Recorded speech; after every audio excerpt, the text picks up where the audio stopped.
ya, kita bisa kembali kita ngajar tatap muka ya, kembali kita ketemu di kelas.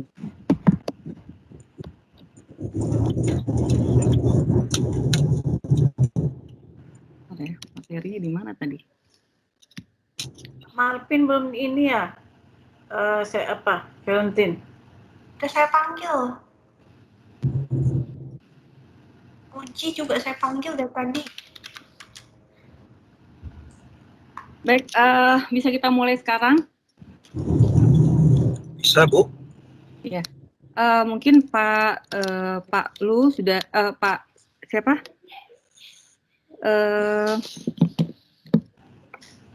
Kemarin sudah ada Pak Ampuan, ya maaf.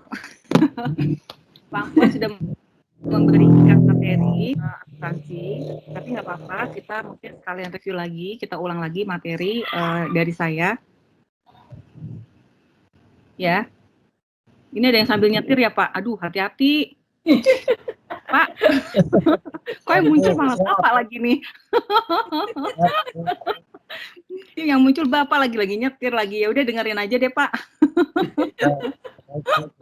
Nanti saya udah email ke Budian, nanti minta materinya aja. Baik, kita mulai ya. Pertama, kita akan melihat pengertian dari asuransi. Saya akan membuka berdasarkan Undang-Undang Nomor 40 Tahun 2014. Ya, jadi pengertian asuransi sendiri dalam pasal 1 angka 1, yaitu asuransi adalah perjanjian antara dua pihak, yaitu perusahaan asuransi dan pemegang polis yang menjadi dasar bagi penerima premi oleh perusahaan asuransi sebagai imbalan untuk pertama memberikan penggantian kepada tertanggung atau pemegang polis karena suatu kerugian, kerusakan, biaya yang timbul atau kehilangan keuntungan atau tanggung jawab hukum kepada pihak ketiga yang mungkin diderita tertanggung atau pemegang polis karena terjadi suatu peristiwa yang tidak pasti atau memberikan pembayaran yang didasarkan pada meninggalnya tertanggung atau pembayaran yang didasarkan pada hidup yang tertanggung dengan manfaat yang besar yang telah ditetapkan dan atau didasarkan pada hasil pengelolaan dana. Nah, kemudian objek asuransi adalah jiwa dan raga, kesehatan manusia, tanggung jawab, hukum, benda dan jasa, serta semua kepentingan lainnya yang dapat hilang, rusak, rugi, dan atau berkurang nilainya. Kemudian, ruang lingkup asuransi itu pada pasal 5, ya, Undang-Undang tentang asuransi. Pertama, usaha asuransi umum dan usaha asuransi jiwa. Kemudian usaha asuransi umum syariah dan usaha asuransi jiwa syariah. Kemudian badan hukum penyelenggaraan asuransi usaha perasuransian yaitu atas koperasi atau usaha bersama yang ada pada saat undang-undang diberlakukan. Ya. Nah, kemudian kaitannya dengan kesehatan. Ya, tujuan asuransi kesehatan, ya, tujuan asuransi kesehatan merupakan bagian dari asuransi jiwa yang objeknya merupakan jiwa, ya. Tujuan asuransi kesehatan adalah memperhatikan risiko sakit dari tertanggung kepada penanggung, sehingga kewajiban penanggung adalah memberikan pelayanan atau biaya perawatan kesehatan kepada tertanggung apabila sakit, ya, di mana sistem asuransi kesehatan bertujuan untuk melindungi masyarakat dari kesulitan ekonomi dalam pembiayaan pelayanan kesehatan.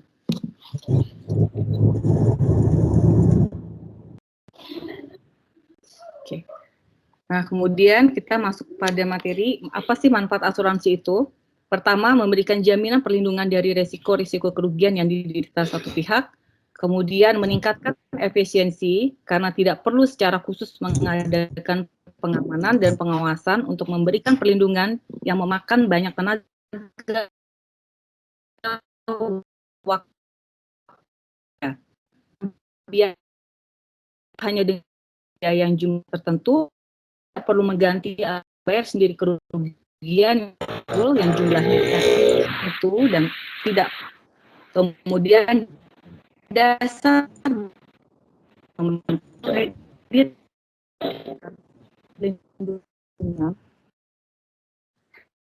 kepada pihak kembalikan dasar fakultas jiwa. Kemudian menutup loss power seseorang atau badan usaha pada saat ia tidak dapat berfungsi atau bekerja.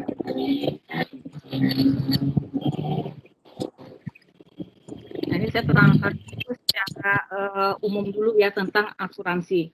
Nanti kita akan masuk pada materi khusus ya tentang layanan kesehatan. Tapi sebelum itu karena ada kaitannya dengan asuransi, jadi kita harus pahami dulu secara umum apa itu asuransi. Nah, kemudian kita harus melihat juga mengenai peraturan perundang-undangan terkait dengan rugi. Ya. Dalam Undang-Undang Perasuransian mengatur tentang ganti rugi dari kemungkinan resiko yang diderita atau dihadapi tertanggung atas suatu peristiwa yang tidak dikehendaki dan belum pasti terjadi. Besarnya ganti rugi yang diterima oleh tertanggung harus seimbang atau sama dengan kerugian yang dideritanya. Untuk menciptakan keseimbangan antar kerugian dengan ganti rugi harus terlebih dahulu diketahui berapa nilai atau harga dari objek yang diasuransikan. Nah, kemudian kita lihat dalam KUHP Perdata, pengaturan tentang tanggung jawab yang timbul karena wan prestasi, ya, karena perbuatan melanggar hukum yang mengakibatkan kematian pada seseorang dan mengakibatkan cacat badan. Nah, jadi ini peraturan perundang-undangan terkait dengan ganti rugi, ya, yang ada kaitannya nanti dengan malpraktek dalam pelayanan kesehatan.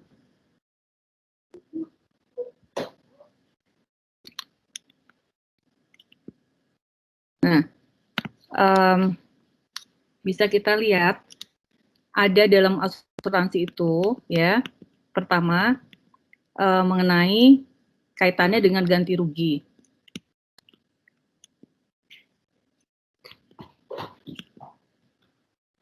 Nah, ini memang sudah diatur dalam Undang-Undang Nomor 40 Tahun 2014 tentang asuransi, itu ada pidananya, ya, terkait dalam pasal 73 sampai dengan 78.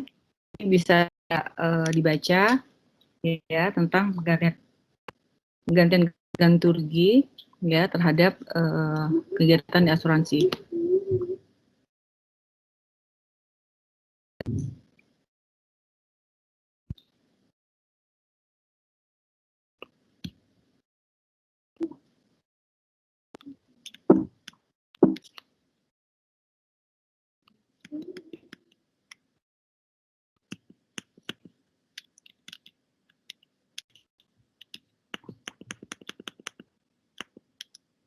Oke, tentang asuransi sendiri ya untuk saat ini, memang mungkin materi kuliah ini sangat diperlukan saat ini ya, karena mengingat dalam kondisi ekonomi seperti ini, apalagi di dunia perbankan, asuransi saat ini memang sangat diperlukan, khususnya juga dalam hal kesehatan ya. Saya nggak tahu nih, ada yang pernah kerja di asuransi nggak ya? Sebelum kita masuk kepada ini ya, malpraktik dalam pelayanan kesehatan. Ini Bapak Ibu ada yang kerja di perusahaan asuransi? Kok nggak ada suaranya nih? Coba cek satu-satu, masih ada kan? Ada, Bu. Hilang nih. Pada sholat ya, harus break. Ibu apa kabar? Ibu dokter gigi. Iya.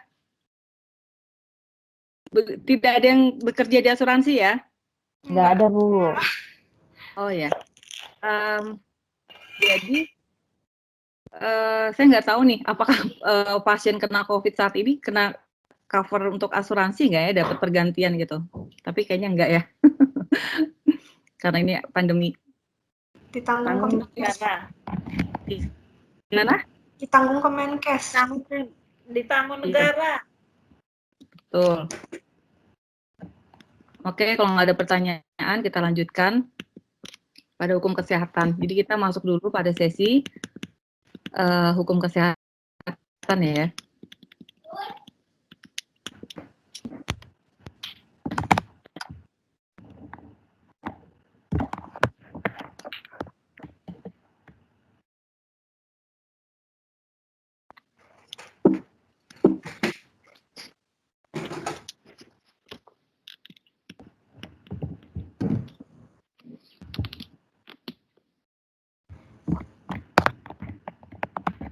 Baik, mungkin ada yang udah pernah paham atau baca tentang Undang-Undang Kesehatan?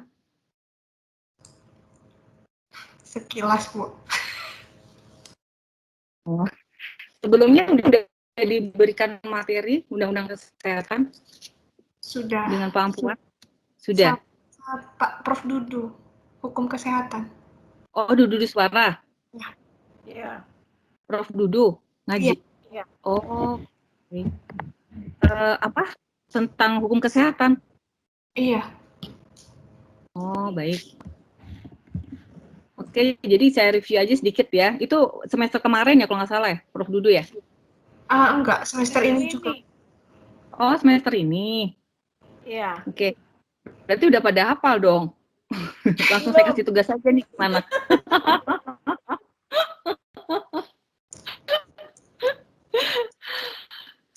Baik, kita review dikit ya, nggak apa-apa ya. Pengertian kesehatan dan hukum. Coba ada yang bisa jelaskan mengenai ini? Hukum kesehatan.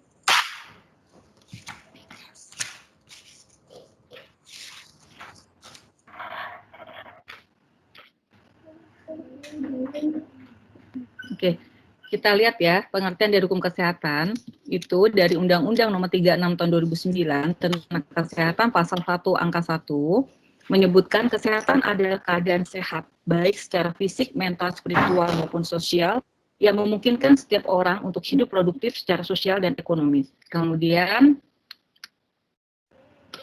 ada juga di sini hukum kesehatan ya, kutip ya dari jimmyschool.com.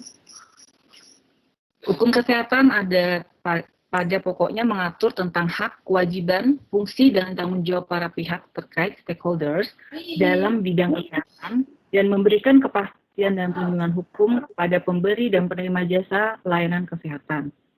Kemudian ada pengertian lain dari hukum kesehatan itu sendiri. Ya, saya ambil dari Sukijo Noto Atmojo, ya, etika dan hukum kesehatan. Hukum kesehatan adalah semua ketentuan hukum yang berhubungan langsung dengan pemeliharaan atau pelayanan kesehatan dan penerapannya melingkupi komponen atau kelompok profesi kesehatan yang saling berhubungan dengan yang lainnya, meliputi hukum kedokteran gigi, hukum keperawatan, hukum farmasi, hukum rumah sakit, hukum kesehatan masyarakat, hukum kesehatan lingkungan, dan sebagainya. Jadi di sini ada beberapa pengertian dari hukum kesehatan, ya. Mungkin ada pengertian-pengertian hukum kesehatan yang lain, ya, tapi bisa kita nanti jadikan referensi. Tapi yang jelas harus kita hafal itu betul-betul adalah pengertian kesehatan itu sendiri dari Undang-Undang Nomor 36 Tahun 2009 tentang kesehatan. Gitu. Nah, ini ada beberapa juga pendapat-pendapat tentang hukum kesehatan, ya. Nah, kita melihat bagaimana sih perkembangan hukum kesehatan di Indonesia. Ya, hukum kesehatan di Indonesia itu sebenarnya bermula dari bentuknya kelompok studi yang terbentuk ya pada hukum kedokteran di Fakultas Kedokteran UI, ya, dan Rumah Sakit RSCM di Jakarta tahun 1982. Ya, berarti hal ini berarti hampir 15 tahun telah diselenggarakan Kongres Hukum Kedokteran Dunia di Belgia. Kelompok studi hukum kedokteran ini akhirnya pada tahun 1983 berkembang menjadi Perhimpunan Hukum Kesehatan Indonesia atau Perhuki. Ya, pada Kongres Perhuki yang pertama di Jakarta itu terjadi pada tanggal 14 April 1987.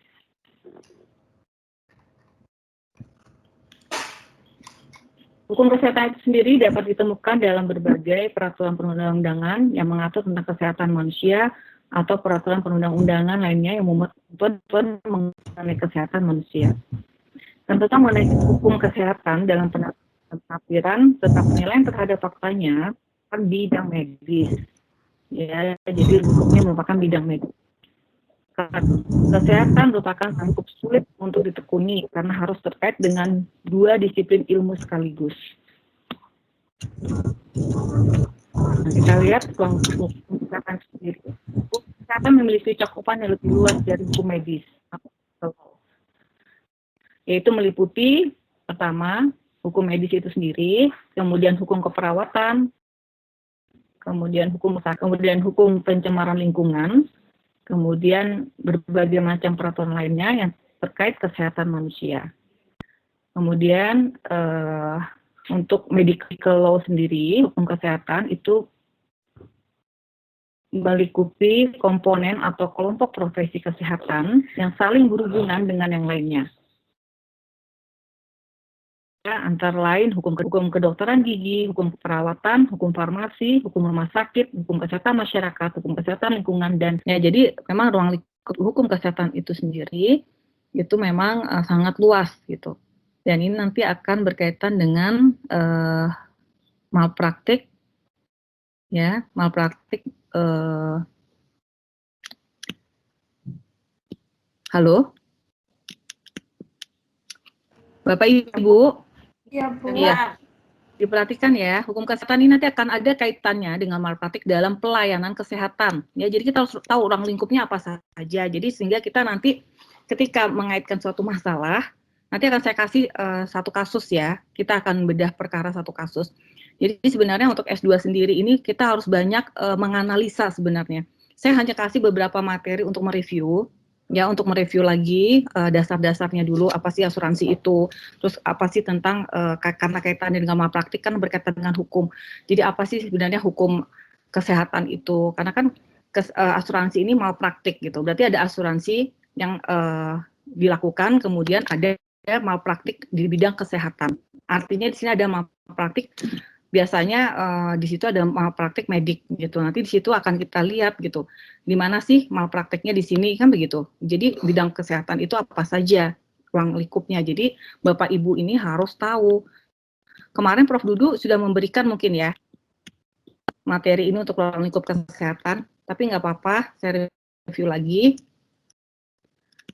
Jadi harus tolong diperhatikan baik-baik ya.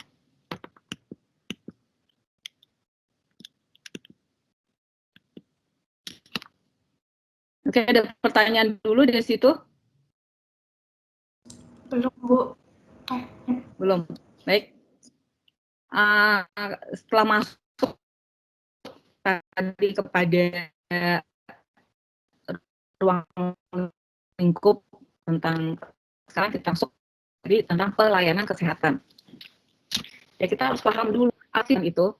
Jadi kesehatan itu mengatur dua kepentingan yang pelayanan ya yang harus diatur dan kewajiban baik perorangan, kelompok atau masyarakat. Kemudian yang kedua, penyelenggaran pelayanan, organisasi, karena prasarana pelayanan ya yang harus juga diatur hak dan kewajibannya. Yang itu ada mengatur tentang hak kewajiban baik perorangan, kelompok, atau masyarakat gitu. Kemudian penyelenggara layanannya itu akan mengatur mengenai hak dan kewajiban juga gitu, baik di dalam maupun sarana dan prasarana pelayanan itu sendiri. Kemudian kita lihat lagi standar mutu pelayanan, yaitu paling tidak ya harus dapat memenuhi dan melindungi kepentingan masyarakat, meliputi perlindungan pasien setiap orang yang berhak menerima atau menolak sebagian atau seluruh tindakan pertolongan yang akan diberikan kepada pasien tersebut ya setelah menerima atau memahami informasi mengenai tindakan tersebut secara lengkap. Akan tetapi menerima atau menolak ini tidak berlaku pada satu penderita penyakit yang penyakitnya memang dapat secara cepat menular ke dalam masyarakat yang lebih luas. Kemudian keadaan seseorang yang tidak sadar diri atau gangguan mental ya. Nah, kemudian setiap orang berhak atas rahasia kondisi kesehatan yang telah dikemukakan kepada penyelenggara pelayanan kesehatan, kecuali dalam hal 1, perintah undang-undang, ya, kemudian 2, perintah pengadilan, gitu. Kemudian 3, izin yang bersangkutan, 4, kepentingan masyarakat dan atau kepentingan orang tersebut atau pasien tersebut. Ya, jadi ini dalam hal untuk pelayanan kesehatan, contohnya kita ambil untuk melakukan suatu tindakan medik. Sebelum melakukan tindakan medik, itu pasti kita diberitahukan apa yang harus dilakukan. Gitu. Kemudian kita mendapatkan suatu persetujuan. Di situ ada hak dan kewajiban kita. Haknya kita untuk mengetahui tindakan apa yang akan dilakukan. Kita berhak untuk mengetahui. Terus kemudian apabila terjadi persetujuan, kita menandatangani formnya, biasanya seperti itu. Kemudian kewajiban dari pihak rumah sakit juga memberitahukan kondisi kita seperti ini. gitu. Bagaimana apabila kita mengikuti tindakan ini atau kita menolaknya, begitu. Jadi sebagai contoh kasus dulu pernah ibu saya masuk di rumah sakit dirawat selama satu bulan gitu.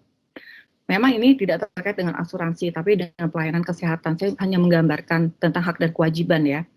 Nah di situ memang kondisi ibu saya secara medis dikatakan bahwa ibu saya memang mengalami penurunan yang sangat kritis karena jumlah oksigennya tuh di bawah rata-rata, kemudian kesadarannya juga menurun, kemudian ginjalnya juga agak bermasalah ya gitu. Jadi harus masuk, kalau menurut secara medis itu, menurut kedokteran standarnya itu dengan kondisi seperti itu harus masuk ke ruang ICU gitu. Nah, memang pada saat itu tidak ada anak di situ mendampingi ibu saya, jadi atau tidak ada keluarga, sehingga dokter itu tidak semerta-merta langsung memasukkan ibu saya ke ruang ICU gitu, tapi tetap menunggu persetujuan dari keluarga. Nah, kemudian ketika menjelaskan kepada keluarga, kemudian disuruh mengisi form segala macam. Nah, tapi saya waktu itu menolak gitu. Saya tetap ibu saya ingin perawatan di ruang biasa gitu. Tidak boleh dimasukkan ke ruang ICU. Gitu. Kemudian saya diminta mengisi form penolakan gitu. Sehingga mereka melimpahkan tanggung gitu. Jadi tanggung jawab yang harusnya ditanggung oleh tim dokter gitu. Kemudian dialihkan ke saya karena mereka apabila terjadi sesuatu yang sangat buruk kepada ibu saya atau sampai waktu itu mereka bilang sampai kehilangan nyawa, itu mereka bukan lagi tanggung jawab dari mereka gitu, tapi itu beralih tanggung jawabnya kepada pihak keluarga yang menolak begitu. Nah, jadi di situ sudah sebenarnya sudah terjadi suatu hak dan kewajiban gitu. Ya, kami akhirnya melepaskan kewajiban dari dokter-dokter itu. Jadi kami mengambil resikonya sendiri. Nah, itu salah satu hak dan kewajiban yang diatur dalam pelayanan kesehatan. Contohnya ya, dalam kondisi perlu tadi dalam mutu standar pelayanan itu harus ini meliputi perlindungan setiap pasien berhak menerima atau menolak sebagai atau seluruh tindakan pertolongan yang akan diberikan kepada pasien tersebut. Itu salah satu ininya ya, kaitannya begitu.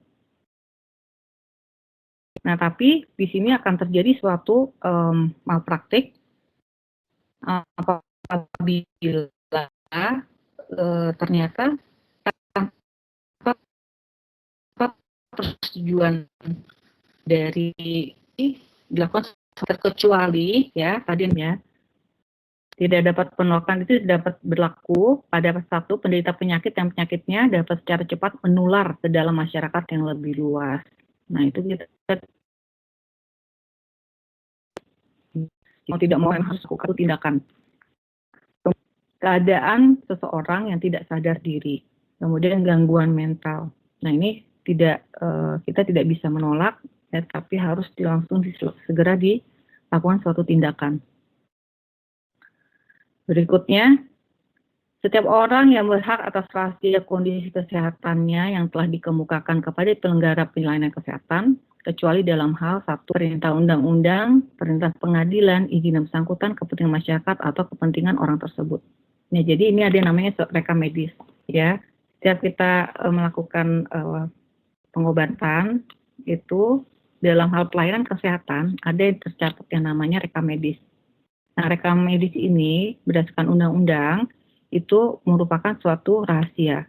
Ya, di situ juga diatur tentang kode etik di kedokteran. Itu mereka tidak boleh memperlihatkan rekam medis seorang pasien gitu bahkan kepada keluarganya sendiri gitu. Kalau tanpa ada pengecualian gitu. Yaitu perintah undang-undang, perintah pengadilan atau izin yang bersangkutan atau izin pasien itu sendiri. Kepentingan masyarakat atau kepentingan orang tersebut. Ya, demikian untuk pelayanan kesehatan. Oke. Kita beralih kepada permasalahan hukum dalam pelayanan kesehatan. Baik, kita kembali lagi. Ya, udah cukup istirahatnya ya. Oke, baik, kita mulai lagi ya, Bapak Ibu. Baik, Bu.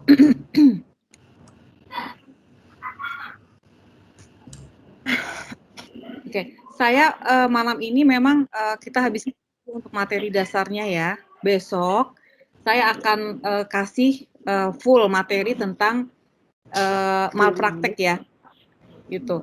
Iya, Bu. Malpraktek baik dari aspek hukum, hubungan dokter dan pasien, ya, kemudian pertanggungjawaban, kemudian pembuktian malpraktek medis dalam ya, kemudian bagaimana penyelesaian sengketa malpraktek medik gitu. Itu besok akan saya bahas tuntas. Juga saya akan kasih tugas malam ini untuk besok kita bahas sama-sama. Udah Bu Anda langsung baru kepala. Terus kemudian saya juga akan kasih sedikit materi tambahan terkait asuransi. Memang masalah asuransi dalam dan kaitannya dengan malpraktik dalam pelayanan kesehatan ini memang selalu ada, ya. Apalagi di saat-saat seperti sekarang ini. Cuman untuk asuransi sendiri dan berkaitan dengan hukum asuransi itu sebenarnya ada hal yang lebih bagus untuk dijadikan suatu materi pembahasan gitu. Mungkin besok saya akan kasih sedikit tambahan ya. Itu mengikuti dengan perkembangan kondisi saat ini ya, bagaimana masuk di situ kegunaan suatu hukum asuransi begitu. Untuk pelayanan kesehatan sendiri saya pikir saat ini ya mungkin tidak ada yang terlalu tidak ada terlalu yang harus di ini ya, karena memang saat ini kan yang mewabah saat ini memang COVID gitu kan. Tapi kalau pelayanan kesehatan sendiri memang dari dulu memang ada malpraktik dalam pelayanan kesehatan begitu. Terus itu memang mata kuliah zaman dulu sih, waktu pertama sih saya waktu itu memang ngajar waktu di S1 dulu tahun berapa itu ya. Ya tapi nggak apa-apa. Baik, kita masuk lagi dalam permasalahan hukum dan pelayanan kesehatan. Tadi kita udah mengupas tentang pengertian dari pelayanan kesehatan gitu kan. Kemudian bagaimana ruang lingkup dari pelayanan kesehatan itu sendiri. Nah, sekarang masuk pada materi permasalahan hukum dalam pelayanan kesehatan. Ya. Besok kita akan kupas khusus mengenai malpraktek medik ya. Jadi materinya kita beda lagi dari yang saya sekarang share. Ya. Permasalahan hukum dalam pelayanan kesehatan, ya kita harus lihat pertama dalam pelayanan kesehatan dan layanan kedokteran. Terus yang kedua, informasi kesehatan persetujuan pasien. Ketiga, kelalaian medik dan malpraktek kedokteran. Nah, nanti akan ada sangkut pautnya dengan malpraktek medik ya dalam pelayanan kesehatan.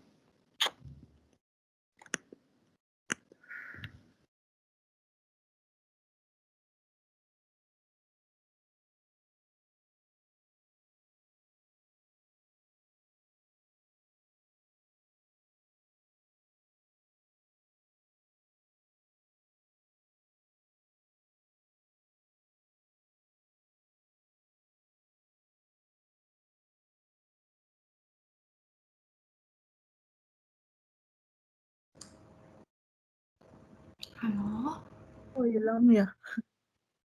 hilang suaranya. Iya. Putus lagi.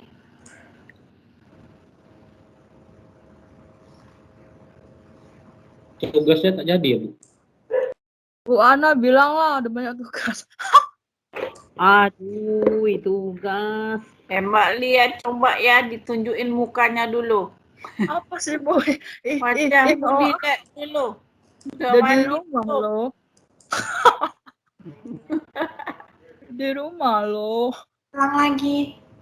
Males. Udah di mana? Palembang? Hah? Udah di Palembang. Belum, Bu.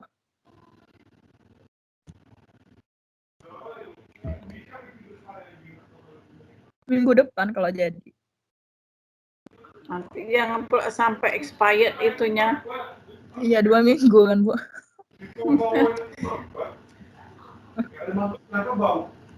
Bu, aku nggak bisa loh bikin backgroundnya kayak gitu loh.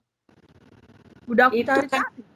Itu ada yang di atas itu, coba lihat yang ada tanda atau di bawah, nggak tahu posisinya di masing-masing, nggak ngerti. Ada tanda yang raise hand, terus titik 3.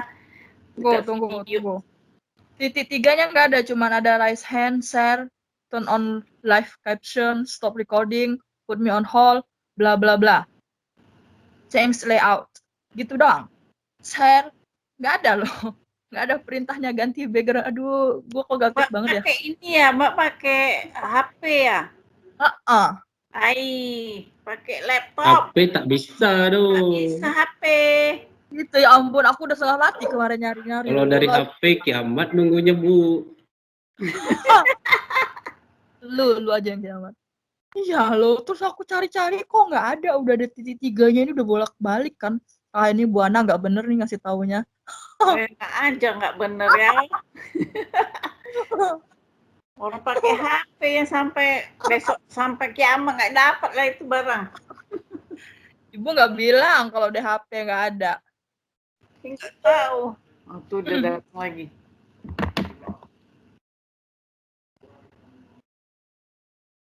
Udah selesai kuliahnya ya, Bu?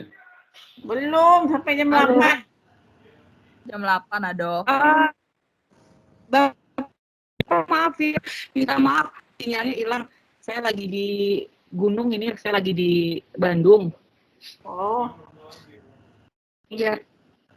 Minta maaf ya, jadi tadi lep-lepan sinyalnya. Tadi ya. Nah, tadi. Sakit banget. Kita mulai lagi tadi, maaf ya. Kita ulang. Kita harus mengetahui dulu apa dari malpraktik itu sendiri. Mungkin dari beberapa dosen sudah memberikan pengertian, tapi nggak apa-apa, saya juga ingin memberikan tentang malpraktik. Bentar ya, maaf nih sinyal jelek. Oke, malpraktik atau kelalaian medis.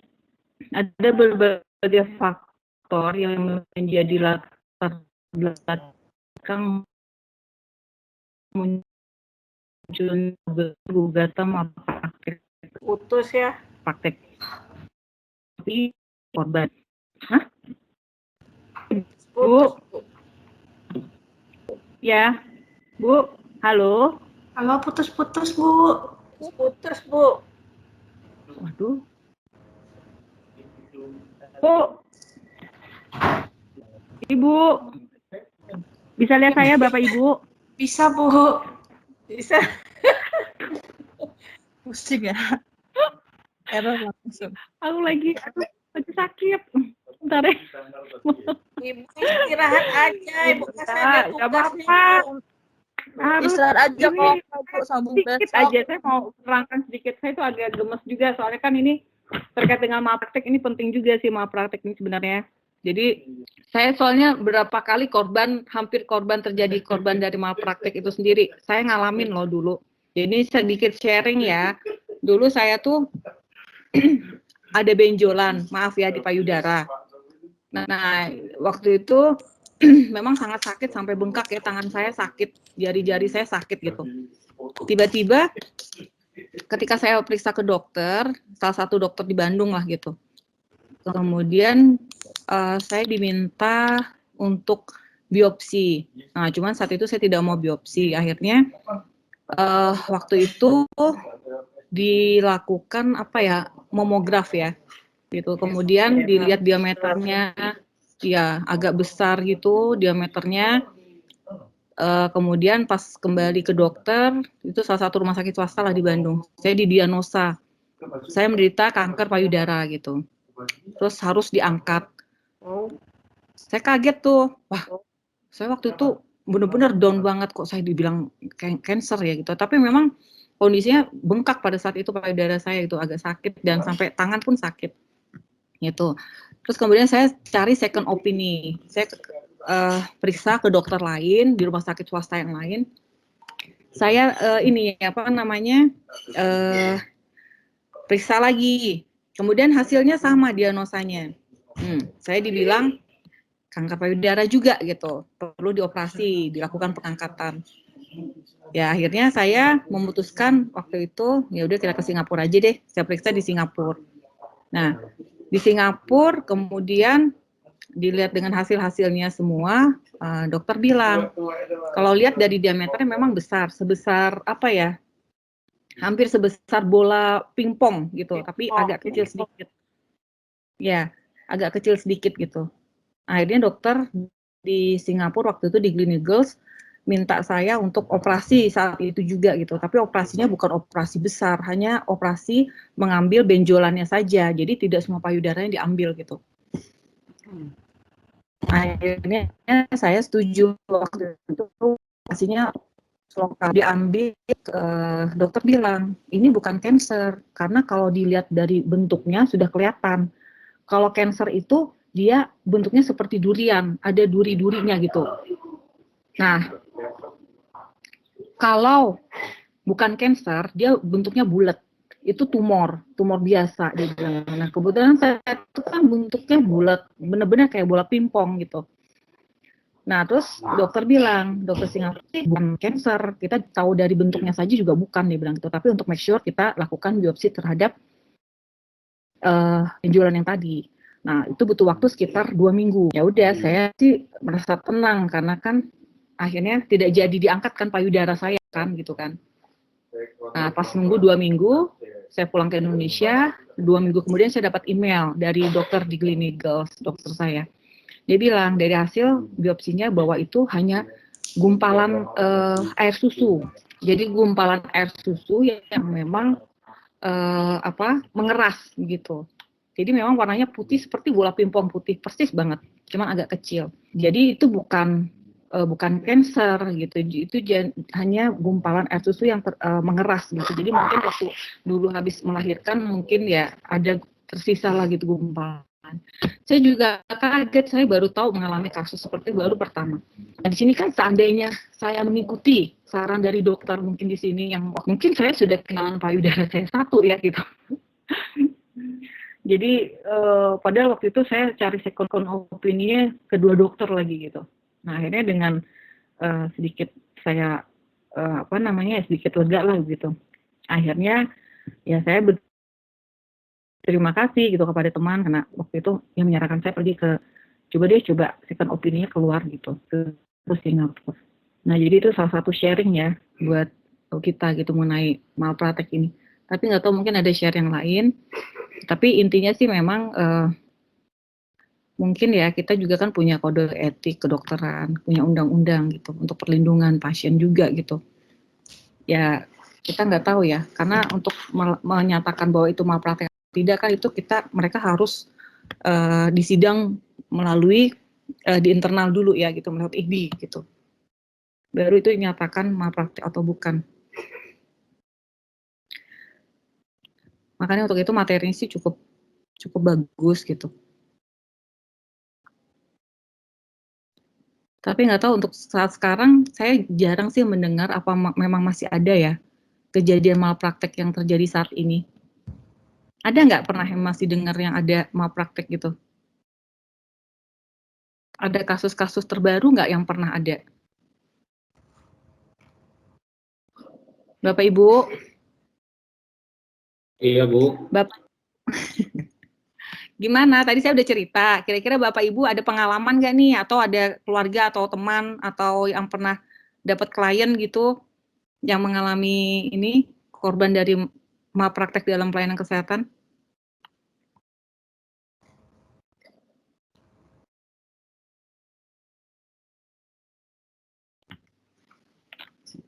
Halo? Ya, Bu. Belum Bapak Ibu, ada, Bu. tanya sini. Coba di absen dulu satu-satu. Ini hadir semua kan? Udah join kan? Hadir, Bu. Hadir, Bu. Ya, Ibu Ana ada. Ibu Ada, Ana, Bu. Ada, Bu. Pak Adolf. Pak Adolf. Hadir, Bu. Ibu Aprilia. Hadir, Bu. Ibu Aprisanti.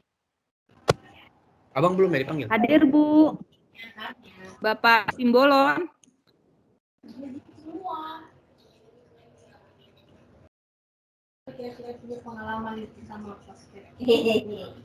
Pak Simbolon tadi apa ya, nyetir itu mau menuju pulang. Mungkin lagi sinyalnya belum dapat.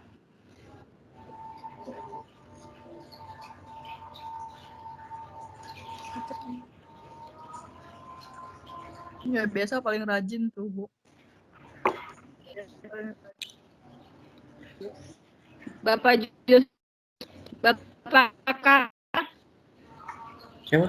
bisa catat ya. Soalnya. Bapak Samuel, Bapak Kari ada? Ada Bu, hadir. Bapak Samuel sama Bapak Samuel ada? Ibu Selena ada? Ibu Selen?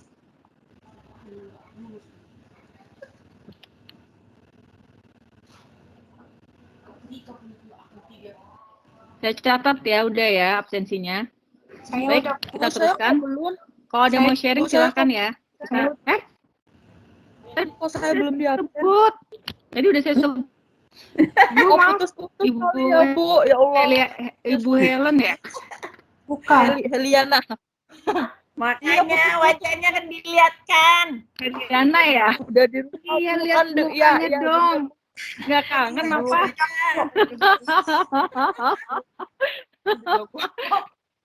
Kita kan udah lama banget nggak ketemu ya. Terakhir kita ketemu mata kuliah hukum Sosiologi. Iya, Kan panggil ya? Ibu, lihat Ibu. Ya, ada saya hadir ya, Bu. Saya udah, Bu. Iya. Baik. Baik. Ya. Oke, kita lanjutkan ya. Ibu, Bapak. Ya, Ibu. Ya, Bu. Baik, kita masuk kepada istilah pengertian dari kelalaian. Ya. Pengertian istilah kelalaian medik tersirat dari pengertian malpraktik medis menurut World Medical Association ya, yaitu tisu kegagalan medis adalah akibat malpraktek medis.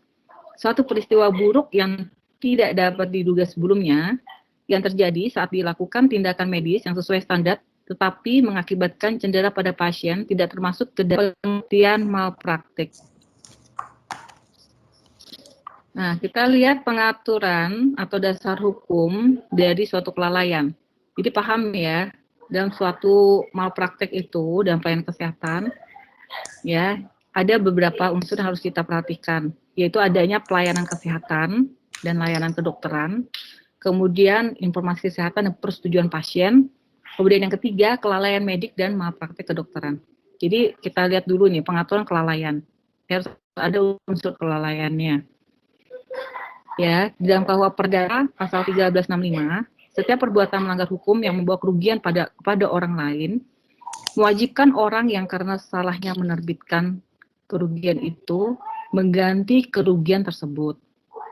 Kemudian pada pasal 1366 KUH Perdata, setiap orang bertanggung jawab atas kerugian disebabkan perbuatannya, tapi juga untuk kerugian yang disebabkan kelalaian atau kurang hati-hati. Kemudian pasal 1367 KUH Perdata, seorang tidak saja bertanggung jawab untuk kerugian yang disebabkan perbuatannya sendiri, tapi juga untuk kerugian disebabkan perbuatan orang-orang yang menjadi pertanggungannya atau disebabkan oleh barang-barang yang berada di bawah pengawasannya. Nah, kemudian di pasal 1370 KUH Perdata, dalam halnya suatu kematian dengan sengaja atau karena kurang hati-hatinya seorang, maka suami atau istri yang ditinggalkan, anak atau orang tua si korban yang lazimnya mendapat nafkah dari pekerjaan si korban mempunyai hak menuntut suatu ganti rugi yang harus dinilai menurut kedudukan dan kekayaan kedua belah pihak serta menurut keadaan. Kemudian pasal 1371, penyebab luka atau cacatnya suatu anggota badan dengan sengaja atau karena kurang hati-hati memberikan hak kepada si korban untuk selain mengganti biaya-biaya penyembuhan, menuntut penggantian kerugian yang disebabkan oleh luka atau cacat tersebut. Ya, jadi diatur juga di sini di KUH Perdata. Kemudian 1372-nya, tuntutan perdata tentang hal penghinaan adalah bertujuan mendapat penggantian kerugian serta pemulihan kehormatan dan nama baik. Nah, ini mungkin bisa diambil contoh kasus yang Prita dulu ya,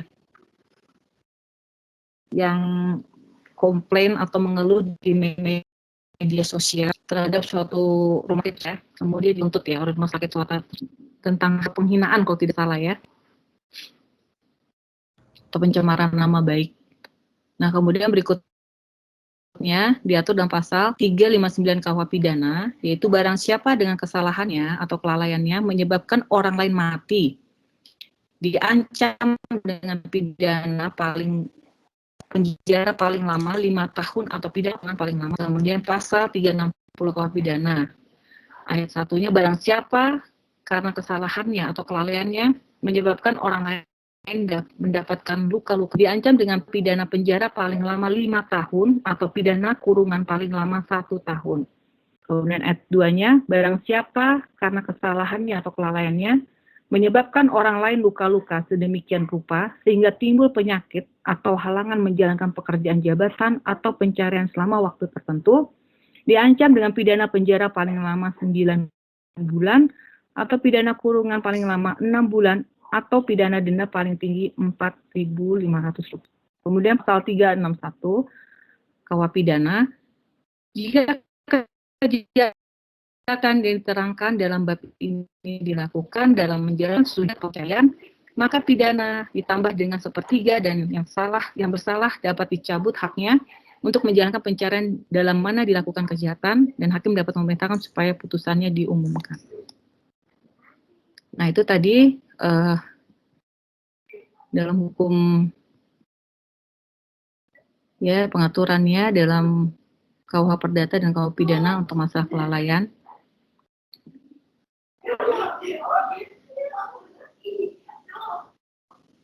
Ada pertanyaan dulu nggak?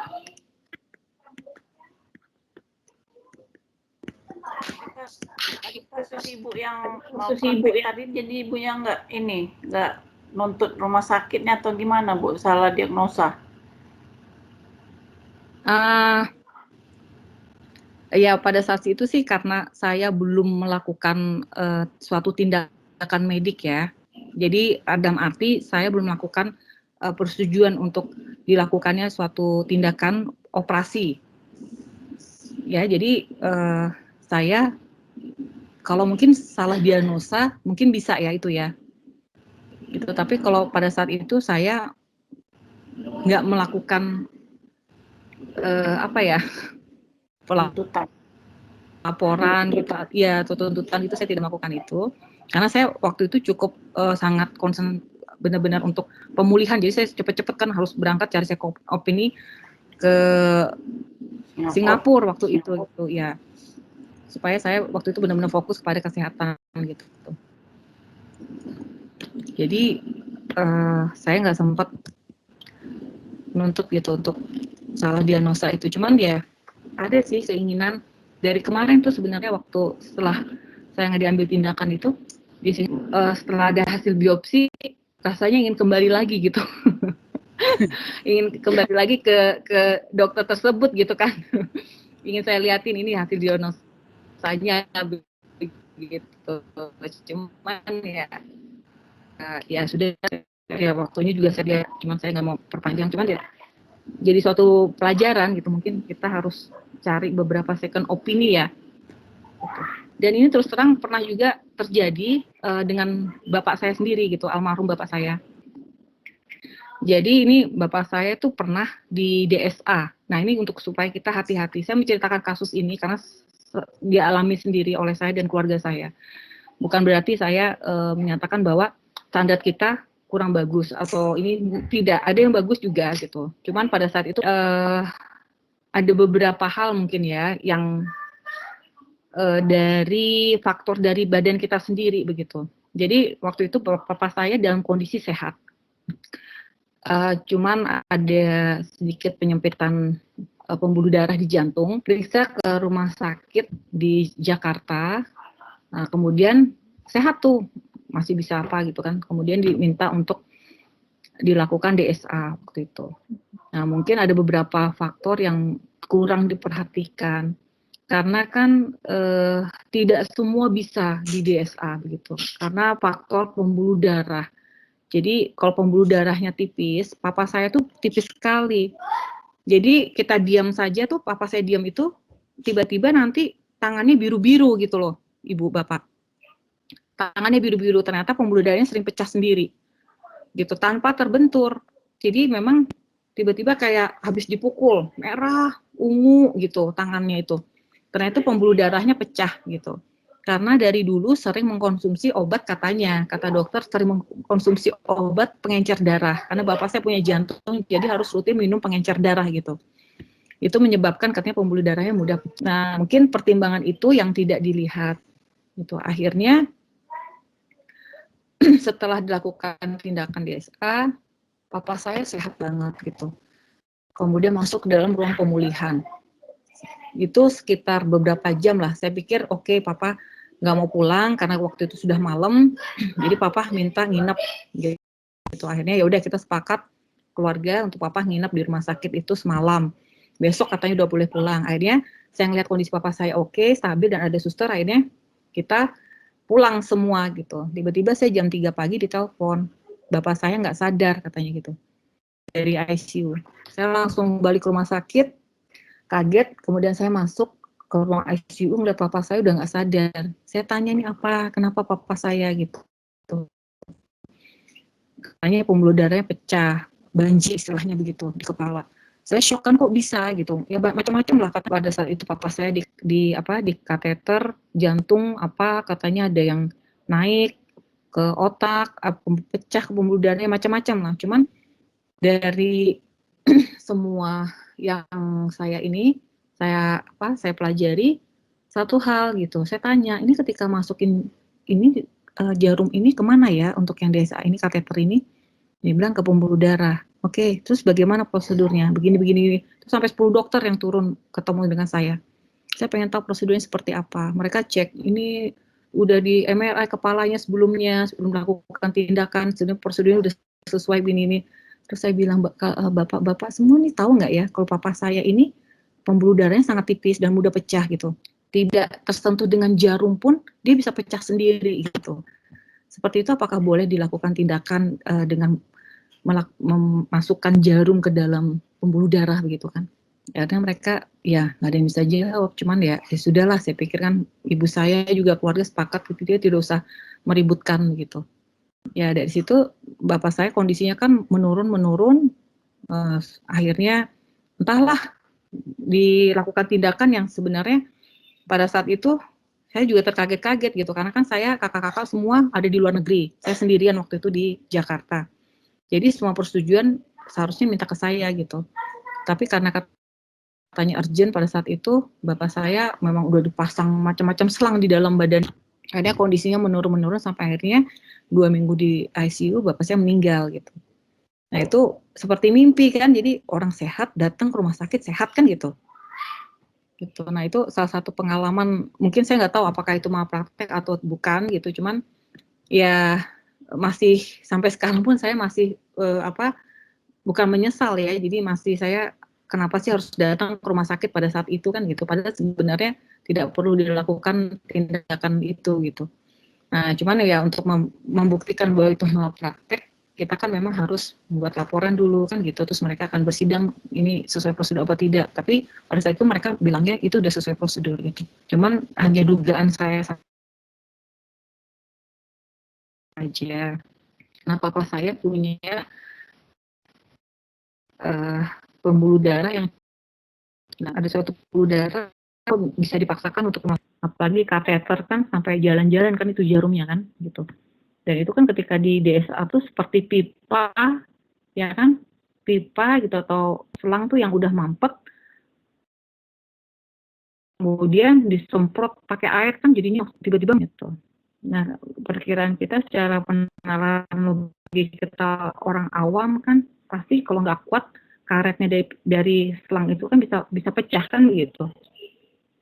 Ya tapi itulah sharing pengalaman. Tapi saya tidak bilang itu malpraktek, cuman ya menurut penanggal saya, logika saya sendiri begitu kan sesuai begitu. Ya itulah kan kita harus buktikan kalau di materi saya kasihkan. Terus bagaimana gitu kan dengan hak dan kewajiban kita, apakah sudah sesuai atau tidak, kemudian adakah itu harus dibuktikan kembali. Ya ada pertanyaan lain?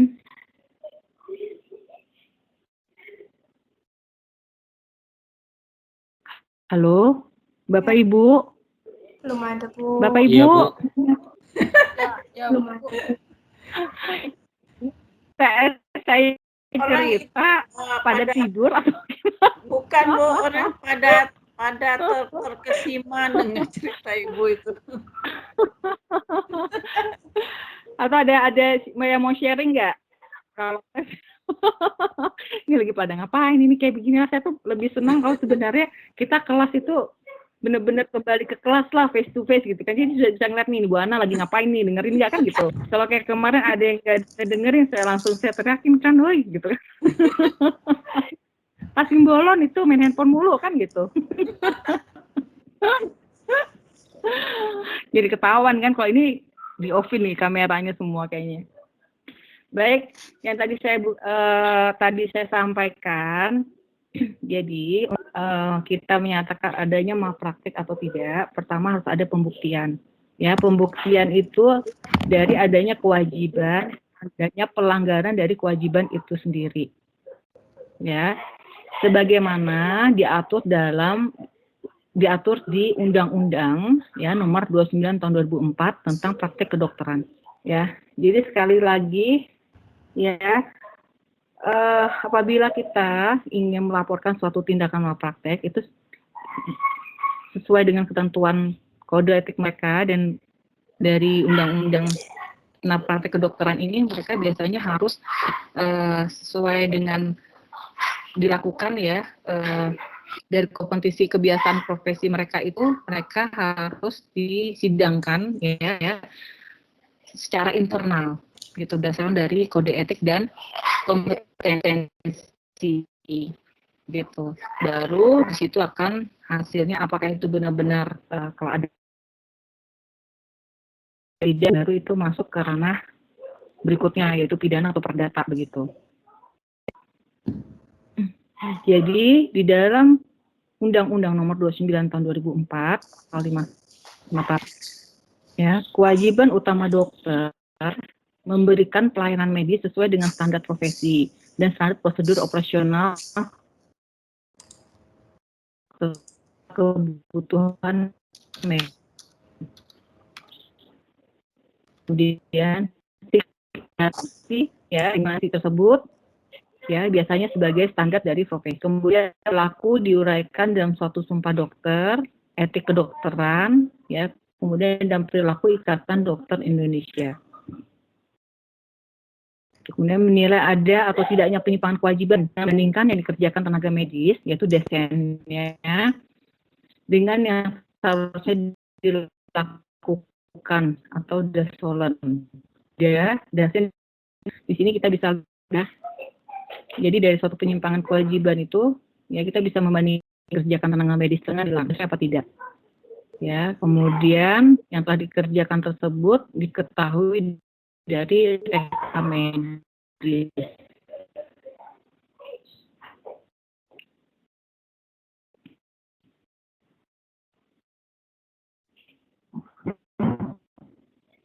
Ya, kemudian ya, jadi ada suatu pedoman yang harus diikuti dokter dalam menyelenggarakan praktek kedokteran, ya, mengenai batas kemampuan, ya, knowledge, skill atau professional attitude yang harus dikuasai individu untuk melakukan kegiatan keprofesionalnya pada masyarakat cara ya yang langkah yang dibangun untuk menyelesaikan suatu proses rutin tertentu, ya, yang memberikan langkah yang atau melaksanakan kegiatan pelayanan yang dibuat oleh sarana pelayanan kesehatan berdasarkan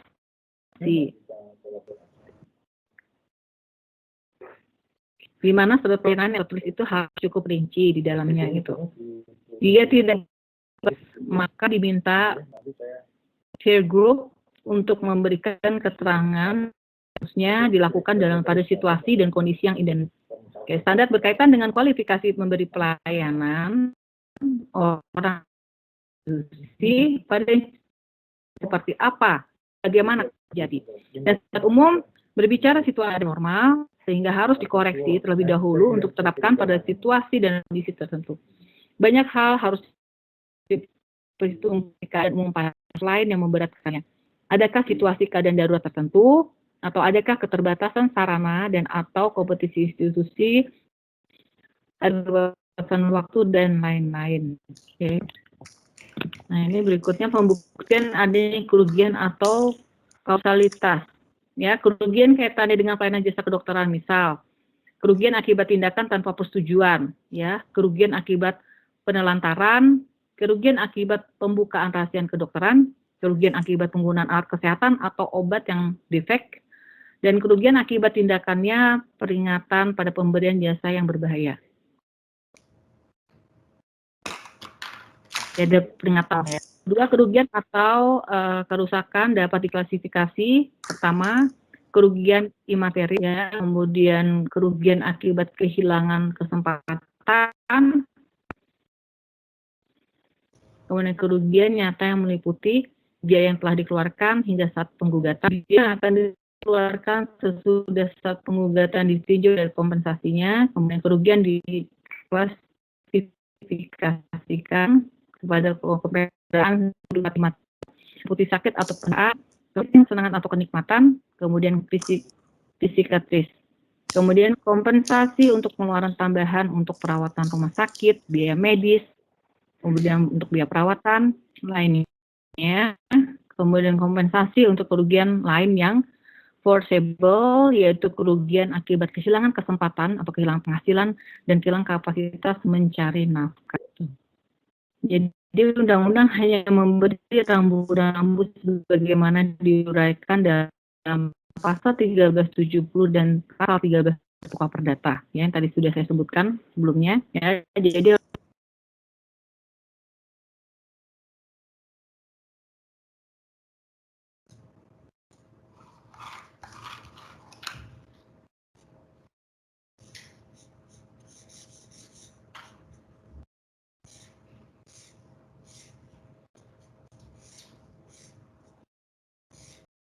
Oke, baik, tadi itu saya jelaskan bahwa memang untuk suatu kita mengatakan bahwa itu malpraktek atau tidak, itu pertama harus ada pembuktian, ya. Tadi kemudian saya ada ulasannya tadi, pembuktiannya adanya kerugian dan kausalitas. Berikutnya adalah peranan adanya dari rekam medis itu sendiri, ya. Nah, rekam medis adalah suatu yang berisikan informasi pada pasien selama dalam perawatan. Rekam medis dapat digunakan sebagai bisa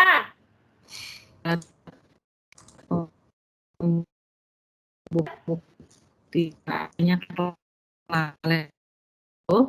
Anissa.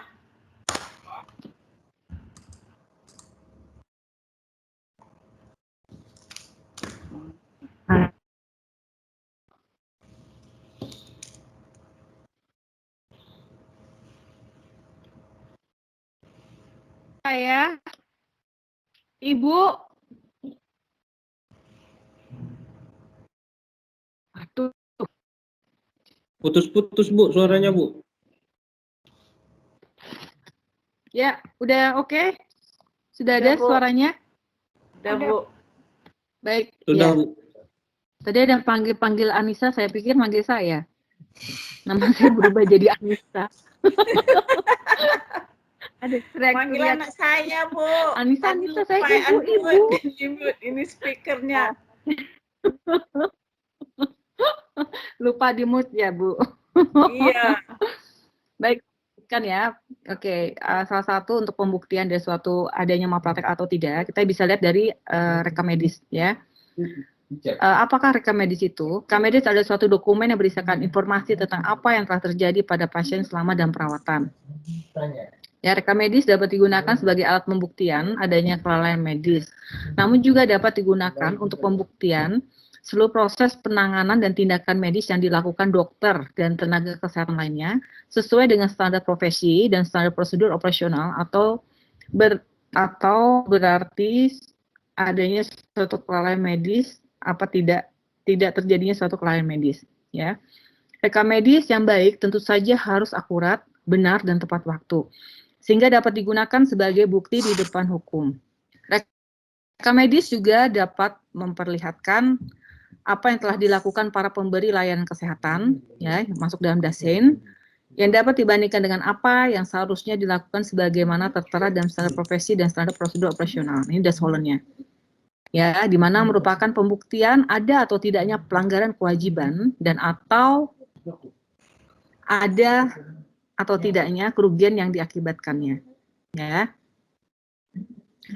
Jadi untuk membuktikan ya adanya suatu kelalaian medis atau malpraktek itu kita harus melihat dari juga rekam medisnya. Jadi kan rekam medis itu ada pencatatan ya semua informasi ya yang terjadi pada suatu pasien ya selama dalam perawatan. Jadi makanya untuk itu kan setiap kita berobat itu selalu dicatatkan keluhannya apa. Contohnya seperti saya. Jadi rekam medis ini sangat penting ya Bapak Ibu ya. Jadi harus dilihat juga nanti suatu saat kita sakit gitu, kita ada alergi obat apa, itu semuanya tercatat di rekam medis itu. Jadi kayak contohnya saya ya, jadi saya ini kan penyintas autoimun gitu. Jadi saya harus kemana-mana bawa ini apa namanya? Jadi kemana-mana saya memang harus bawa rekam medis gitu. Jadi saya harus bawa rekam medis saya kemana-mana tuh saya bawa, gitu. Karena saya semua di situ tercatat tentang riwayat sejarah pengobatan saya juga keluh-keluhannya. Jadi saya nggak bisa ditangani oleh sembarang dokter atau dengan obat-obatan sembarangan gitu. Jadi ada obat-obatan tertentu yang di situ semua tercatat. Jadi rekam medis itu kemana-mana saya bawa, gitu. Di situ ada tercatat saya alergi obat apa saja, kemudian penanganannya apabila sakit saya kambuh, karena kan saya autoimunnya Sjögren syndrome. Jadi Sjögren syndrome itu kelainan pada gangguan pencernaan gitu. Nah, salah satunya itu jadi kalau saya salah makan atau sudah ada obat-obatannya apa saja yang biasa digunakan. Nah, kalau rekam medis ini kita dalam keadaan darurat seumpamanya terjadi saya pingsan gitu kan, saya dibawa ke rumah sakit, tapi rumah sakit ini kan nggak ngerti kalau saya autoimun, punya riwayat kesehatan apa gitu, rekam medisnya seperti apa. Jadi mereka menggunakan obat-obatan yang standar aja, yang umum, ternyata saya ada alergi gitu, tapi mereka nggak tahu. Nah itu kan terjadi soal praktek gitu kan, saya tegak apa atau saya jadi akut begitu. Nah itu kan saja terjadi malpraktek itu karena kesalahan informasi yang didapat itu menyebabkan, tapi kesalahan dari dokter. Karena kan kita biasa ditanya, ibu ada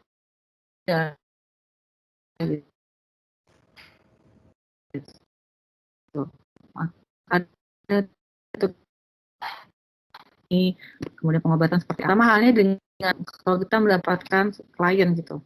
Nah, kita harus cek dulu nih, rekam medisnya seperti apa, terus penanganan dokternya seperti apa, gitu.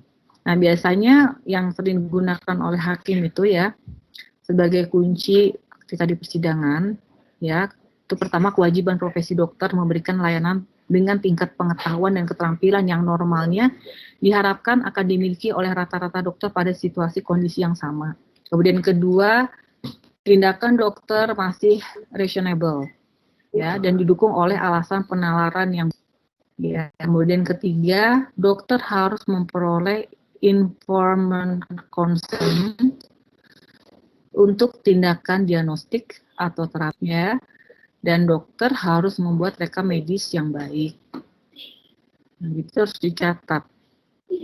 Nah, biasa kalau saya tuh hanya satu rumah sakit yang saya pakai tuh dari dulu tuh, udah berapa puluh tahun saya ya. Hanya satu rumah sakit ketika saya berobat. Ketika saya berobat itu rekam medisnya udah kayak lebih dari disertasi kali ya. Udah tebel sekali gitu. Jadi udah tebel banget itu rekam medisnya. Suka dibacain nama dokternya, aduh ibu ini udah lulusnya udah kumlot berapa kali dia bilang. Udah lebih dari profesor, katanya mereka medis itu tebel sekali. Karena saya nggak pernah pindah-pindah rumah sakit, jadi rumah sakitnya itu saja. Karena saya khawatir kalau saya pindah-pindah rumah sakit kan mereka medisnya tuh kan ya kadang kita juga kan teledor gitu, kita nggak ngerti kita naruh di mana, tiba-tiba kita ada keluhan, kita ke rumah sakit A, ke dokter B gitu kan, beralih-alih lagi dokter. Nah itu kadang ada sedikit nanti ada miss di situ di rekam medisnya begitu.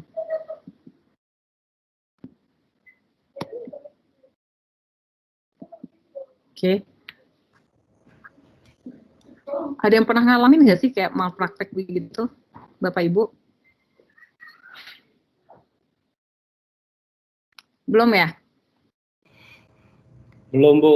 Jangan sampai ya. Di rumah sakit kan biasanya. Janganlah, Bu, jangan. Ya jangan lah ya. Yang penting kita harus benar-benar teliti. Makanya saya juga kalau di rumah sakit kayak kemarin nih saya keracunan. Waktu di Batam saya makan gonggong, gatal-gatal gitu. Terus saya obatin sendiri karena saya bawa obat gitu. Sampai di Jakarta saya makan seafood lagi, makan udang, makan kepiting gitu. Ternyata yang kemarin itu belum sembuh ditambah lagi gitu. Ternyata lebih parah lagi sakitnya.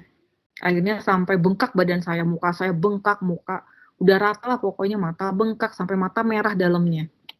Sesak nafas gitu kan. Benar-benar nggak bisa nafas waktu itu. Kemarin lah gitu. Saya benar-benar parah sekali itu alerginya. Sampai apa ya, perut saya melilit banget.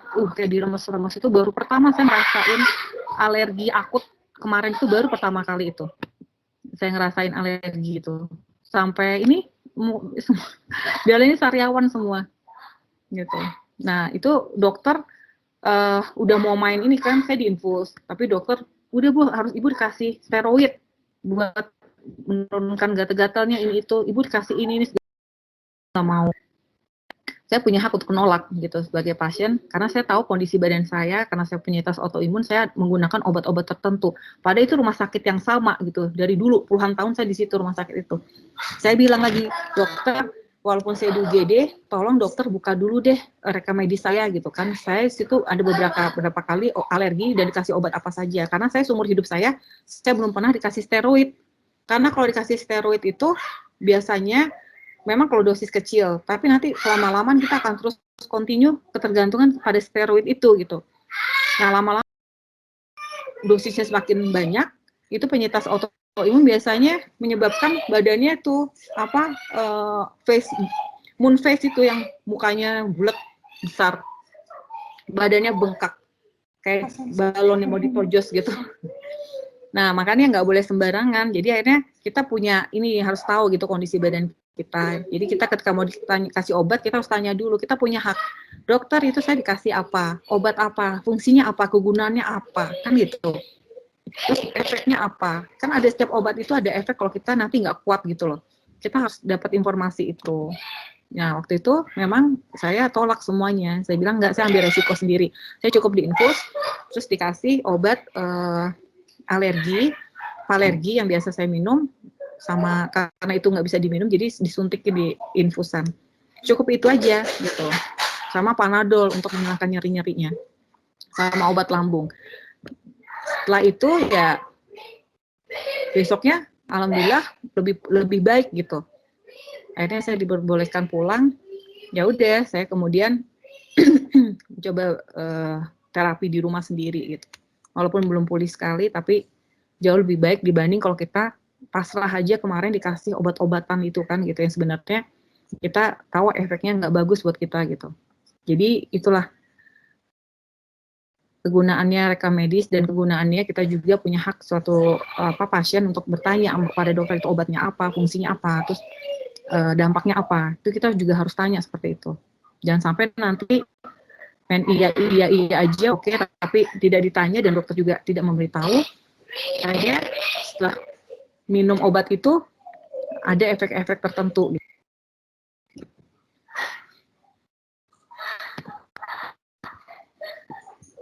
Oke. Ya. Nah, bagaimana kita lihat tuntutan ganti rugi di dalam Undang-Undang Nomor 36 Tahun 2009 tentang kesehatan. Ya.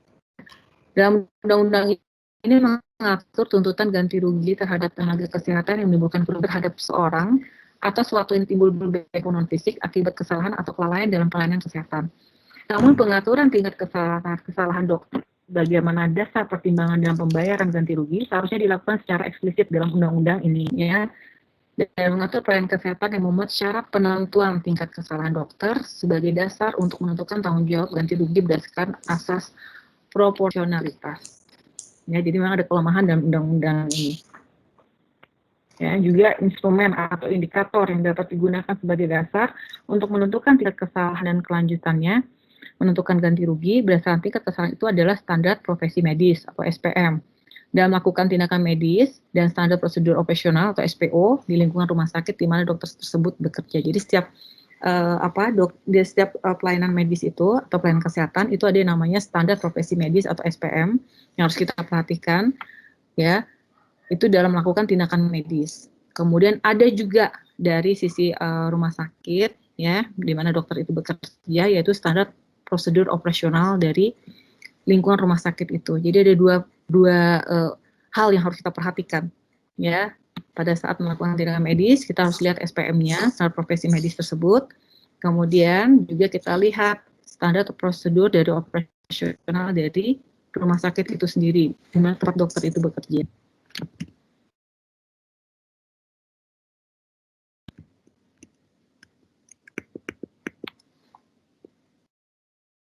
Oke, kemudian aspek perdata dan pidana. Bagaimana aspek perdata dan pidana dan pembiaran medik? Ya, dalam sistem hukum di Indonesia, pembiaran medik secara umum belum tercantum secara jelas. Ya, namun dalam pasal 13.6 KUH Perdata, ya disebutkan bahwa setiap orang bertanggung jawab untuk tidak saja untuk kerugian yang disebabkan perbuatan, tetapi juga untuk kerugian yang disebabkan kelalaian atau kurang hati-hatinya. Dalam asumsi, ya, pasal ini tersebut kelalaian adalah merupakan suatu tindakan dilakukan oleh tenaga kesehatan. Ya, jadi acuannya bisa kita pakai pada pasal 1366 KUH Perdata, ya. Ya, dengan asumsi pasal tersebut kelalaian adalah merupakan suatu tindakan yang dilakukan oleh tenaga kesehatan yang bertugas di rumah sakit dalam memberikan pelayanan kesehatan kepada pasien tentunya yang merupakan tanggung jawabnya. Jika terjadi pembiaran medik bahwa karena hal-hal yang terbuat atau tidak berbuat sesuatu yang mengabaikan pasien dengan alasan tertentu, misalnya karena tidak ada biaya atau tidak ada penjaminannya, sehingga mengakibatkan terjadinya kecacatan atau kematian bagi pasien, maka tenaga kesehatan dapat digugat perdata dalam hal ini kelalaian dari tugas dan tanggung jawabnya yang seharusnya dikerjakan. Bagaimana dengan hukum pidana? Ya, dalam KUH pidana pada pasal 304, sengaja menempatkan atau membiarkan seseorang dalam keadaan sengsara, padahal menurut hukum yang berlaku baginya, dia wajib memberikan kehidupan, perawatan atau pemeliharaan kepada orang itu. Dalam hal demikian, tenaga kesehatan dengan sengaja membiarkan pasien yang masuk di rumah sakit dan membutuhkan perawatan, namun dengan kelalaiannya membiarkan pasien sehingga pasien mengalami kecacatan dan atau kematian, maka tenaga kesehatan tersebut dapat dituntut melakukan suatu tindakan kejahatan pidana. Berkaitan dengan pernyataan yang mempunyai arti di bidang pidana, antara lain apakah tindakan atau perbuatan dan sebab akibat yang terjadinya tersebut memenuhi kualifikasi suatu kejahatan atau tidak, ya. Berkaitan dengan kenyataan yang dapat dijadikan perkara pidana, yang artinya bahwa ada korban yang terancam atau dibahayakan jiwanya dan apakah kejadian tersebut murni karena faktor manusia dan bukan faktor alam.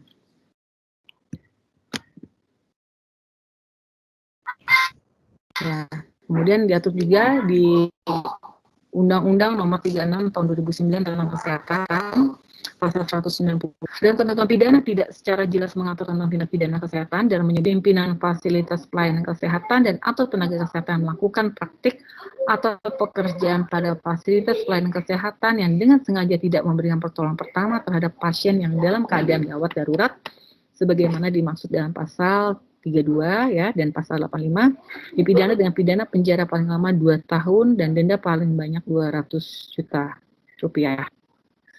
Ya, jadi pasal ini dengan secara tegas hanya mengatur tentang ketentuan pidana yang terjadi di unit gawat darurat, tetapi tidak dengan pasien umum yang berada di rumah sakit. Untuk pembiaran medik ini bisa saja terjadi pada unit gawat darurat untuk pelayanan umum karena pembiaran medik terjadi pada pasien yang kurang mampu. Ya, saya rasa sih kayaknya masih ada ya beberapa kasus ya terdengar ya, ada yang dibiarkan ya di daerah-daerah itu saya pernah dengar di mana ya, yang pasiennya dibiarkan itu sampai meninggal ya. Saya lupa tuh. Baru-baru belum lama ya. Ada yang dengar nggak ya? Di Nias, Bu, izin, Bu. Iya ya, kasusnya yang itu bukan apa yang anak kecil itu ya? Bukan, Bu, ini, Bu. Orang tua, Bu. Oh, kenapa kasusnya gimana ya, Dinias? Boleh sharing, Bapak? Itu, Bu, ada bapak-bapak. Jadi indikasi awal katanya COVID, Bu. Terus dibawalah ke rumah sakit umum, namanya di daerah Kota Nias tuh, di Kota Gunung Sitoli. Nah, akhirnya tapi setelah masuk di rumah sakit tidak ada penanganan, Bu, dari medis karena takut sampai akhirnya meninggal. Yang kalau memang kata keluarga kalau memang COVID, bapak mereka COVID, ya harus dimakamkan secara protokoler, tapi sampai hampir 6 jam setelah dinyatakan meninggal di rumah sakit nggak ada perlakuan untuk jenazah COVID, Bu. Oh, jadi hasil diagnosanya apa? COVID? Ya itu hasil awalnya aja, Bu, katanya, Bu. Tapi belum dilakukan pada saat sakit itu hasil baru rapid dinyatakan reaktif, hasil swabnya belum keluar, Bu. Oh, tapi udah meninggal begitu?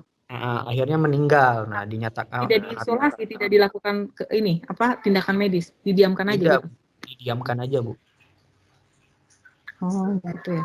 Memang sih ini kan kalau yang banyak sih masalah seperti itu ya, karena hasil swab itu kan kemarin-kemarin kan tidak bisa cepat ya. Jadi dari hasil rapid itu kan harus menunggu ya. Gitu. Tetapi sekarang sudah ada tuh biayanya 2,5 juta ya. Swab yang bisa ditunggu 1 jam ya. 1 jam ya kalau nggak salah. Ya Pak? Swab tuh 1 jam ada ya? Yang 2,5 juta ya? Ya, tapi 2,5 juta bayarnya. Ya, kalau dulu kan ada dugaan nih kena COVID, kita dites rapid kan, terus reaktif, kita disuruh menunggu kan, di swab, kemudian disuruh menunggu beberapa hari kan, gitu. Nah dari menunggu beberapa hari itu kan kita beberapa teman saya disuruh isolasi mandiri dulu di rumah begitu. Tapi kan selama 3 hari itu anything can be happen gitu, ya kan tiba-tiba dia bisa sesak akut gitu kan di rumah. Gitu tiba-tiba atau dia bisa ya dia tiba-tiba dia nggak bisa nafas kan, sesak akut, ya itu kan harus segera ditangani gitu. Tapi kan hasilnya nunggu 3 hari kemudian gitu. Tapi sekarang sudah bisa yang 1 jam ya gitu. 1 jam bisa. Jadi kita bisa langsung tahu gitu hasilnya. Nah, itu kita nggak perlu lagi nunggu. Terus dilakukan ini nggak sih upaya untuk ini?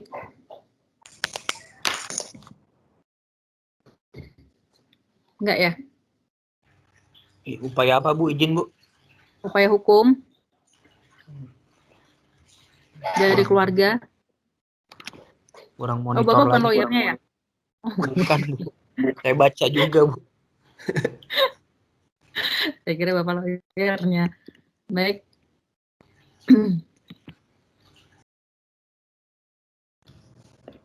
Nah, ini kita perlu ada sedikit catatan ya bahwa ya yang tadi kita bahas ya tentang pelayanan kesehatan di rumah sakit itu ya kadang ya ada banyak kejadian ya yang bertentangan dengan standar prosedur pelayanan kesehatan yang berdampak pada tuntutan atau gugatan hukum.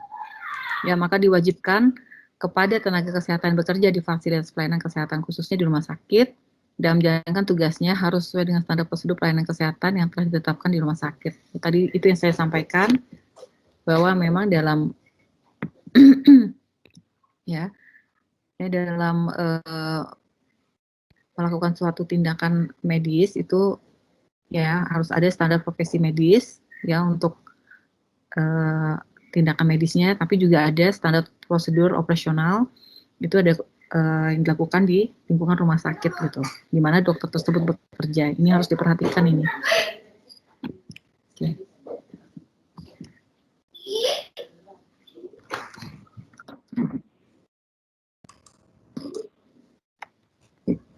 Sampai situ dulu ada yang mau ditanyakan?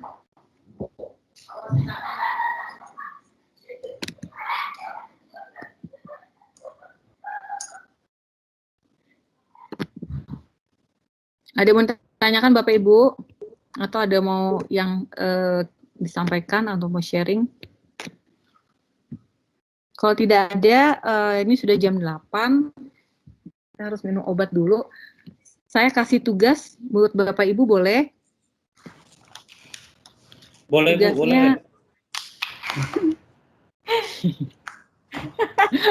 Ya kalau nggak boleh juga nggak apa-apa, berarti nggak dapat nilai.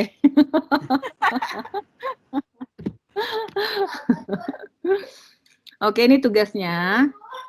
Silahkan dibaca, besok ketemu kita bahas ya. Jadi saya mengharapkannya masing-masing Bapak Ibu sudah punya jawaban untuk menganalisa kasus dari yang saya utarakan ini. Jadi ini sebenarnya kasus yang benar-benar terjadi, cuman kita samarkan aja ininya. Gitu. Ya, jadi salah satu di rumah sakit terkemuka di Jakarta ya. Ada mengakibatkan seorang anak yang berinisial OA yang berusia 5,5 tahun meninggal dunia. Anak tersebut awalnya menderita demam yang disertai muntah-muntah selama 1 malam. Kemudian tidak mendapatkan perawatan apapun dari dokter di rumah sakit. Dokter pertama hanya menuliskan resep tanpa menyentuh anak tersebut. Dokter kedua justru menegur ibu pasien yang tidak memberi minum kepada anaknya karena OA selalu muntah setiap kali disuapin sesuatu. Dokter ketiga hanya menjanjikan akan memberi resep tanpa menyentuh anak tersebut hingga anak tersebut menghembuskan nafas terakhir.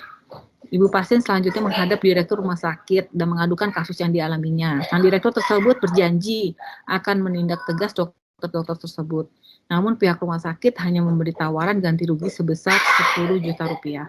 Sedangkan tuntutan ganti rugi yang diajukan ya, oleh ibu tersebut sebesar 1,5 miliar. Nah, pertanyaannya dari kasus tersebut, mengapa kesalahan dokter dalam malpraktek tidak dipergunakan sebagai dasar pertimbangan dalam pembayaran ganti rugi melalui asuransi? Ya, jadi ada kaitannya nih ya dengan asuransi, dengan proteksi asuransi. Kemudian, bagaimanakah seharusnya pengaturan tanggung jawab dokter dalam kasus malpraktek yang menggunakan tingkat kesalahan sebagai dasar pertimbangan pembayaran ganti rugi melalui asuransi? Boleh diulang, Bu? Bu, nggak ada slide-nya ya, Bu? Di email aja ya.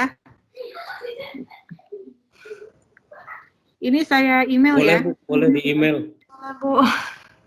Iya. Baik, nanti saya minta tolong Ibu Dian buat email ya. Baik, Bu. Baik, Bu. Saya ngarapinnya besok kita bisa ngebahas kasus ini ya sebelum kita masuk pada materi. Jadi saya besok akan kasih materi penuh untuk Bapak Ibu tentang malpraktik dalam pelayanan kesehatan ya. Kita akan bedah khusus juga termasuk dalam penyelesaian sengketa terhadap malpraktik. Terus saya akan kasih sedikit materi tentang tambahan kegunaan asuransi ya pada era COVID saat ini ya. Karena saya juga punya asuransi, saya punya perusahaan asuransi begitu. Nah, jadi saya juga ikut berkontribusi gitu. Jadi justru asuransi saat ini itu sangat diperlukan gitu untuk semasa pandemi COVID ini.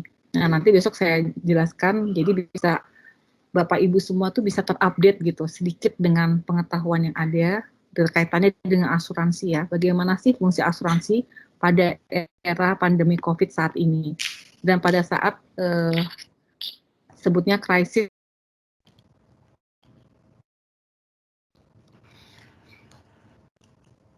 ya. Besok akan saya sedikit kasih materinya. Jadi besok silahkan bisa di malam ini dibaca, kemudian dipelajari.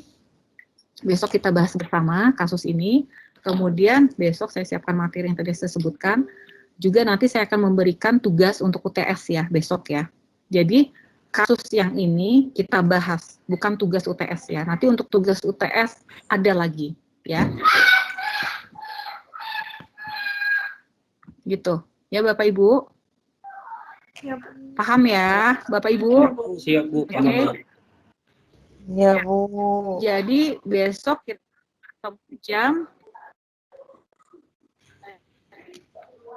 bertemu jam 8 ya. Pagi kali.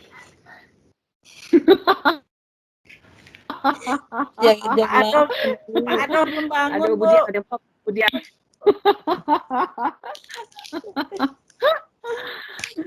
Ya kalau begitu bisa mundur lagi nanti selesainya. Di sini jadwalnya jam 8 loh. Oke, nggak apa-apa. Mau jam berapa? Jam 9 ya? Berarti Jam agak 9. mundur nih. Jam Tadinya saya 9 minta boleh, izin Bu. jam 1. Kalau gitu jam 9 sampai jam 2 ya. Izin karena saya sore harus kontrol ke dokter. Ya. Masih sakit nih saya, ngomongnya juga susah banget. Ya. Ibu kalau Baik. ada Terima kasih. Gimana? Ibu kalau mau terapi imun Ibu itu ada dokter Rita itu spesialis gizi itu terapi namanya bone broth. Bone broth. Oh, dokter Rita. Iya. Dokter Rita tahu, itu teman saya. Ah, Iya, sama ahli dia, gizi. Bu. Oh ya, itu teman saya.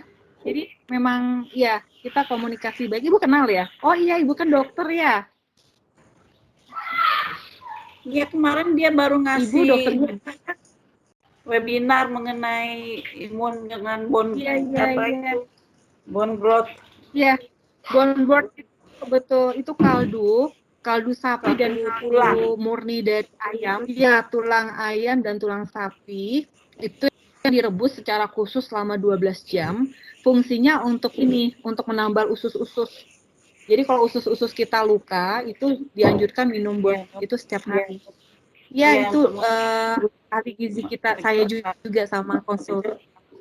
Iya, salam Bu Rita ya, Ibu dokter. Iya. Ibu dokter pantesan nih, ini penting banget nih. Buat Ibu dokter ini penting banget ini mata kuliah ini. Kayaknya besok Ibu dokter nih yang presentasi duluan nih untuk tugas. Soalnya ada kasus seperti Ibu itu, Ibu namanya Ibu Rena. Ibu Rena itu sudah 9 kali pas. Oh, dia itu iya, bermasalah. Ibu Rena yang di Jakarta ya? Iya. Oh iya, itu teman saya, Ibu Rena, dia pinter masak. Iya Bu. Ibu Dia Rena itu yang baik dulu saya. dia autoimunnya yang udah parah katanya 90%. Betul. Iya, itu sahabat saya. Saya suka pesan makanan dari Ibu Rena, makanan diet. Pancinya ampun Bu, mahal. Iya. Master salad ya. Ibu tahu aja. Ikut arisan Bu, biar murah Bu. Ikut arisan. Ya, baik. Terima kasih untuk sharingnya Ibu Ana, Bapak Ibu semua. Terima kasih untuk materi kuliah malam ini. Semoga bisa diserap. Besok kita akan lebih perdalam lagi tentang malpraktek dalam pelayanan kesehatan. Jadi saya berharap besok kita bahas kasus dan akan saya berikan tugas kasus lain untuk UTS ya. Baik, kita bertemu besok jam 9 pagi. Terima kasih, selamat beristirahat ya. Sampai besok pagi. Assalamualaikum warahmatullahi wabarakatuh. Waalaikumsalam. Terima kasih Bu.